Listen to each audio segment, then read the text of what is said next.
मतलब आज hand over करो ही करो यार असी तो आधा ना नहीं उस नाल ज्यादती हो रही, मैं तो बड़ा शौकीन आदमी हूँ। चलें सर।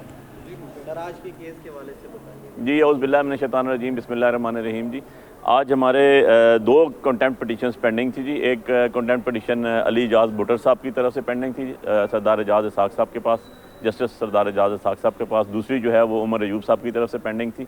और अल्हम्दुलिल्लाह जी उसमें जो कमेंट्स है और जो ऑर्डर्स हुए आपने उसको देख ही लिया कि आज DPO को सुप्रीडेंट जेल को ऑनरेबल कोर्ट ने बुलाया हुआ था और उनको पूछा गया कि आपने क्यों नहीं मिलने दिया। इन सब के एफिडेविट्स होम सेक्रेटरी जो पंजाब है उसका एफिडेविट सारे आए और जज साहब ने ultimately advocate general Islamabad, advocate general Punjab वो भी पेश हुए और जज साहब ने अल्टीमेटली जो कमेंट्स दिए वो आप सबको पता ही हैं। और उसके बाद उन्होंने कंटेम्प्ट प्रोसीडिंग स्टार्ट करके फर्दर जुर्म के लिए रख दिया केस।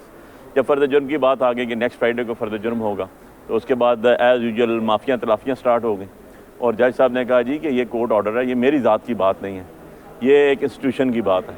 आप लोगों ने अगर नहीं किया तो जिसे कहने पे किया उनको बता दें, मैं उनको बुला लेता हूँ। और अगर आप लोगों ने खुद किया है और आप रिस्पॉन्सिबल हैं, आपके आला अफसर रिस्पॉन्सिबल हैं, अफसरान बाला हैं, मैं उनको बुला लेता हूँ। लेकिन मेरे नज़दीक तो आप लोग ने कंटेम्प्ट किया और आप लोग इसको ज़िम्मेदार हैं।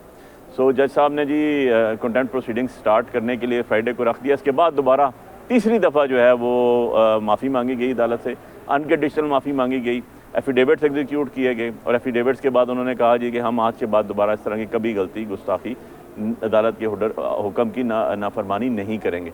और इसके बाद जज साहब ने ये डिस्पोज ऑफ की सारा ऑर्डर लिखाने के बाद और फर्द जुर्म करने के बाद उन्होंने आखिर में ये लिखाया कि इन्होंने अब दोबारा ऑफिसर्स ने अपनी अपॉलॉजी अनकंडीशनल अपॉलॉजी टेंडर की है और मैं इसको कंसिडर करता हूँ गो कि ये 3 दफ़ा पहले कर चुके हैं और अगर ये इस दफ़ा दोबारा कभी ऐसा वाक़या या कोर्ट ऑर्डर को compliance its original true and later and spirit में नहीं किया तो इनके खिलाफ यहाँ से ही कार्रवाई स्टार्ट होगी, मतलब फर्द जुर्म लगेगा।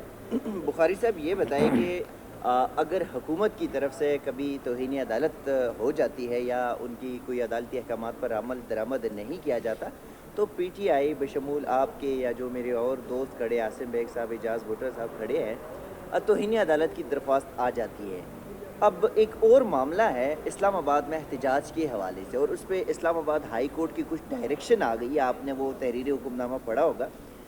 अगर इस्लामाबाद हाई कोर्ट की वायलेशन क्या PTI भी करना चाहेगी या करेगी? देखें जी, हम तो लॉ अबाइडिंग सिटीज़न हैं, हम तो कॉन्स्टिट्यूशन की बात करते हैं, हम रूल ऑफ लॉ की बात करते हैं। जो ये ऑर्डर कर रहे हैं इस तरह के, उनको आज़ाद अदलिया के हम उनके गले में एक डालना चाहते हैं तमगा। ये अगर कोई खुद आज़ाद ना होना चाहता हो तो उसके लिए तो हमारे पास कोई जादू का चिराग तो है नहीं। आपको पता है कि हमारा स्लोगन क्या है, हमारी जो मार्च है उसके हमारे 3 शराइत के हैं जो खान साहब ने दी, जो मुतालबात के हैं। Number 1 illegal detention, illegal word political motivated cases के अंदर जो डिटेंशन है। और आज देख लिया आपने कि जज साहब ने कमेंट्स दिया कि FIR तो ऐसे, मुझे याद आ गया ना किसी, हम जब इलेक्शंस के बाद जब हम फॉर्म 45 लेके बैठे 50-50 हज़ार वोट से जीत के बैठे तो एक साहब TV में बैठते थे कि जाएँ इनमें जनाब पकौड़े समोसे खाएँ।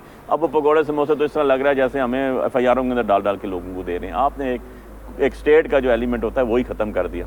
और दूसरी बात यह है कि जो दूसरी हमारे मुतालबा था वो ये था कि रूल ऑफ लॉ 26 अमेंडमेंट के तहत जो शबखून आप लोगों के ऊपर मारा गया, आप लोगों की आज़ादियों को तहफ़्फ़ुज़ ख़त्म कर दिया गया, आप लोगों के हक जो आप अदालतों से आके लेते थे वो ख़त्म कर दिया गया। क्या उसका फ़ायदा मिला? जो 26-27 लाख केसेस लोअर जुडिशरी में पड़े हैं उनके अंदर लोगों को कुछ मिला?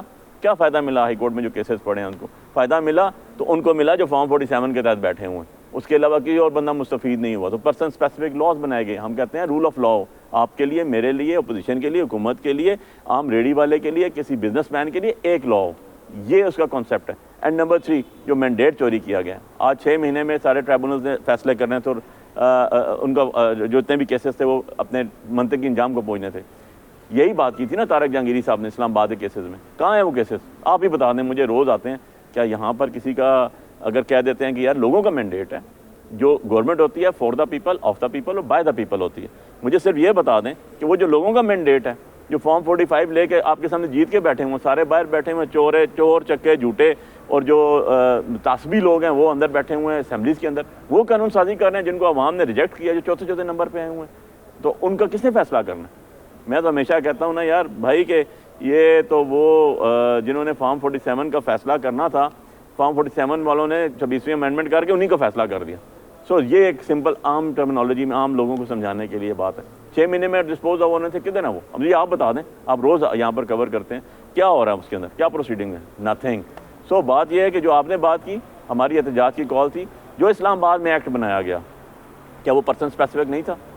کیا مریم نواز نے 3 گھنٹوں میں کوئی بایولوجی کیمسٹری کے پیپر دیے ہیں آج تک جو انہوں نے جلسے ختم کیے ہوں؟ کیا بلاول بھٹو نے حیدرآباد میں جلسہ کیا, وہ 3 گھنٹے میں ختم ہوا؟ آپ نے شہر سے باہر ہمیں جلسے کی جگہ دی, 3 گھنٹوں میں ختم نہیں کرو گے پرچے دے دیں گے. یار اس طرح کی فستائیت نہیں ہوتی. جس ڈی سی نے سب سے زیادہ پرچے دیے پاکستان پورے میں, جس ڈی سی نے سب سے زیادہ ایم پی اوز کے تحت لوگ اٹھائے, اس کو اب تمغے لگا رہے ہیں.